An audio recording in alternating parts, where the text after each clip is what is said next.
Hello praise the Lord. ஆண்டவராகிய இயேசு கிறிஸ்துவின் இனிய நாமம் மகிமைப்படுவதாக.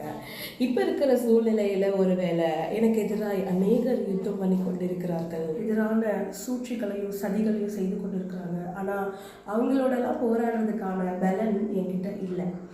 ஸோ நான் ஆராதிக்கிற தேவனை மட்டும்தான் நான் நம்பிட்டு இருக்கேன். அவங்கள ஜெயிக்கிறதுக்கான பலன் எனக்கு இல்லை அப்படின்னு ஒரு வேளை நீங்கள் யோசிச்சுட்டு இருக்கீங்களா? இல்லை உங்களை பார்த்து அவங்க நகைத்து கொண்டு இருக்கிறாங்களா? அவங்களால ஒன்றும் பண்ண முடியாது, நீங்களாம் தோற்று போயிடுவீங்க அப்படின்னு சொல்லிட்டு இருக்காங்களா?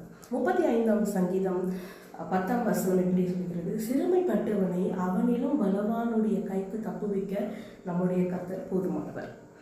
ஸோ நம்மளை விட பலவான்களாக இருந்தாலும் தேவன் அவர்களிடத்தில் யுத்தம் பண்ணி நம்மை வெற்றி பெற செய்ய அவர் போதுமானவர். நாம் ஆராதித்து கொண்டிருக்கிற தேவன் வெற்றி சிறந்தவர், அவர் ஜெயித்தவர். அப்போது நாங்களும் ஜெயிக்க பிறந்தவர்கள். ஒருவேளை நீங்கள் போய்கொண்டிருக்கிற சிச்சுவேஷன்ஸ் நீங்கள் தோற்ற மாதிரி இருக்கலாம், சூழ்நிலைகள் உங்களுக்கு சாதகமாக இல்லாமல் இருக்கலாம். ஆனால் முடிவில் கட்டாயமாக நாம தான் ஜெயிக்க பிறந்தவர்கள் என்பதை உணரும் தக்க வண்ணமாய் கர்த்தர் பெரிய அற்புதங்களை நம்முடைய வாழ்விலே செய்வார்.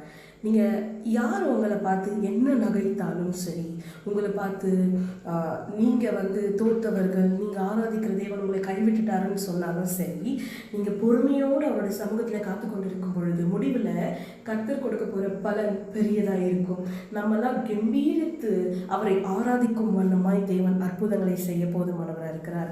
அந்த டைம், அந்த ஒரு நேரத்தில் நம்மளை பார்த்து நகைத்தவர், நம்மளை பார்த்து ஏளனமாய் பேசினவர்கள் எல்லாம், நம்மளை ஜெயிக்கவே முடியாதுன்னு நினைச்சவங்க எல்லாரும் கர்த்தரை துதிக்கும் வண்ணமாய் தேவன் மாற்றி விடுவார். God bless you all.